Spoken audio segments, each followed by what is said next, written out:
Hello everyone, and in today's video we're going to be going over using the Dell XPS 17 in 2022. This laptop does feature a ton of really good higher end specifications, but is that directly going to translate to great performance that I would consider from a laptop this year after using some other options that have definitely changed my opinion on what I think of using this laptop long term. The specs of my machine are the i7 8-core processor in the 11th generation version, a 1TB SSD, 32 gigabytes of RAM, the 4K 17-inch touchscreen as well, and the 70-watt version of the RTX 3060. In this video, we're going to be talking about some of the good aspects of the XPS 17 that I definitely don't want to see changed, some of the not so good aspects that would definitely need a little bit of work or revision in the future versions, and then some things that are just not so great, mostly concerning the performance of this machine. But let's go ahead and start talking about the build quality, because this is just one area where Dell doesn't miss when it comes to the XPS lineup. So you have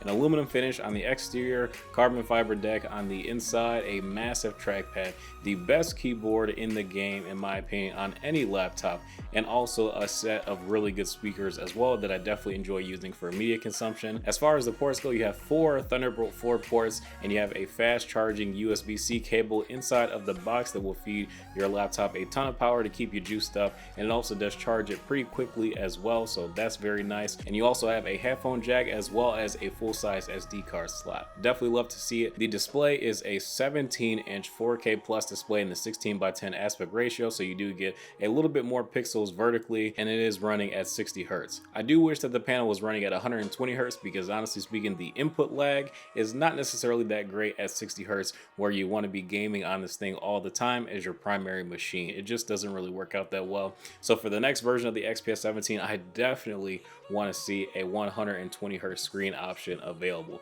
Even if it's not 4K or touch for that matter, if it was 1440p at 120 Hz, that would be excellent too. As far as the not so good, let's talk about the trackpad real quick, because I do love the massive size of the trackpad, but just the fact that it's very easy to hit toward the bottom, and in the middle it's okay to hit, but honestly speaking, using the trackpad at the top of it is more or less unusable. You pretty much have to double tap to click if you want to use the top of the trackpad, but if you decide to press down and actually feel the click mechanism, you actually cannot actuate it. So that is a problem. That's really with those springboard trackpads, and after using the MacBook Pro 14 that I got late last year, and it also helped to shape and change my opinion on how I feel about laptop trackpads as a whole, I would love to see the trackpad updated to be something that is a little bit more similar that I can use from any point on the surface, because there's no point with the trackpad being that huge if you can't use all of it. But actually using the trackpad as far as multi-touch and the gestures and all that good stuff and swiping, the performance is good, no issues there to report.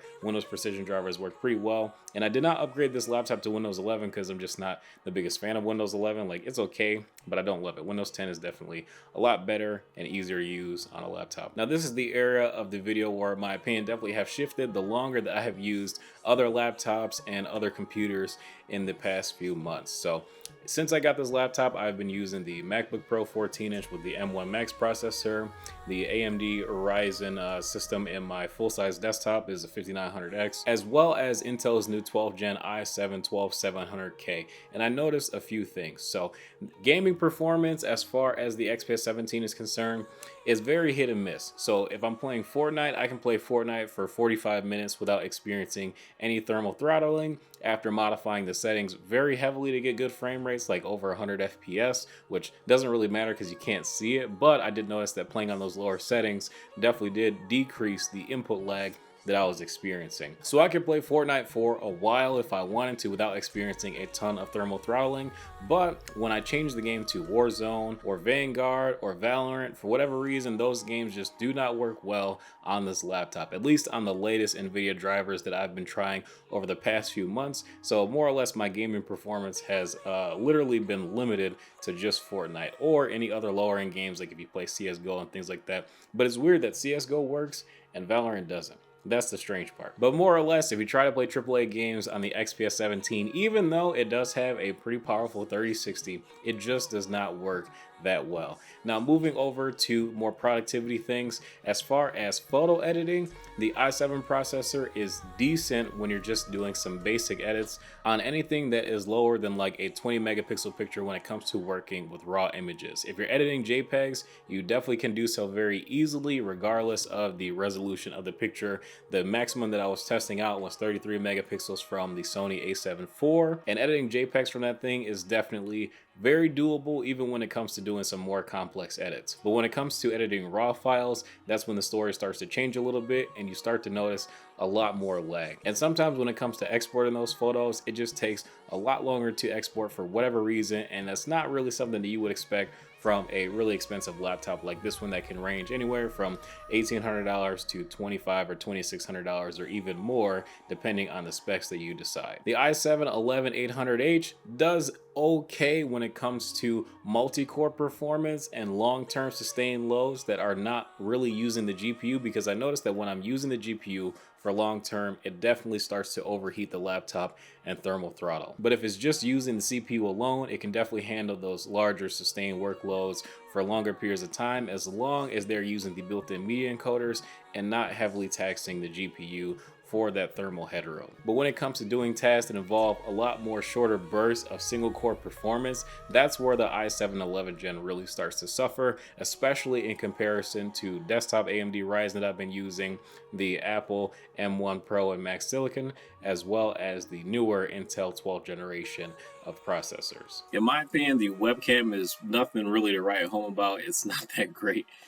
It really does not look good at all. And you would think for a laptop that's this huge, even though the bezels are really skinny, you would think that they would put a slightly better webcam in here, especially for, you know, that $2,500 mark, which is probably going to be the sweet spot of the configurations for this laptop. I just really wish that the webcam was a bit more impressive, and the microphone quality, it's okay. You know, you guys let me know what you guys think in the comment section below. The current lineup of XPS laptops, especially after testing the XPS 13 and now testing out the XPS 17, I definitely noticed that doing day-to-day things and normal tasks like just emailing, web browsing, multitasking, things like that, it does a pretty good job and I don't really experience many slowdowns. But when it comes to taxing the laptop as much as possible and trying to treat the laptop like a desktop replacement, or even a very, very heavy duty content creation machine, it doesn't really seem to work that well in my opinion. And that's what I've noticed after the past few months of using the XPS 17, and what I would like to see in the next version, or maybe even the version after this XPS 17, is just a very short list. So I'd like to see more efficient, better processors, which we already know that Intel has with the 12th generation of processors, but I would even love to see an AMD option available for the XPS lineup for the first time, probably. And if it is the first time in a while, because I feel like the newer Intel stuff, I'm sure still gets pretty hot.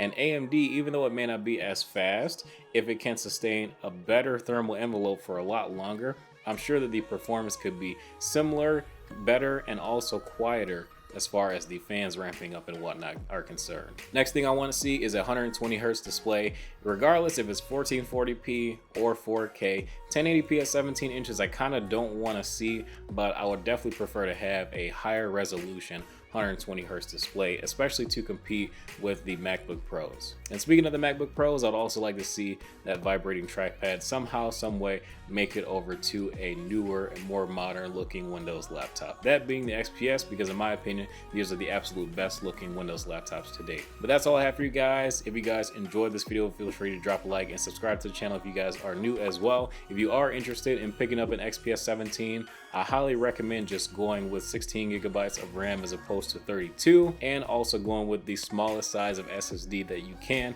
and just upgrading it yourself, because I'm sure you can find a larger SSD a lot cheaper and it's very easy to take it apart. I'll leave a link to the iFixit kit that I used a while ago to get into the laptop, and also a tutorial of how to open up the XPS 17 as well and upgrade your RAM as well as your storage. But thank you guys for watching. I will see you guys in the next video.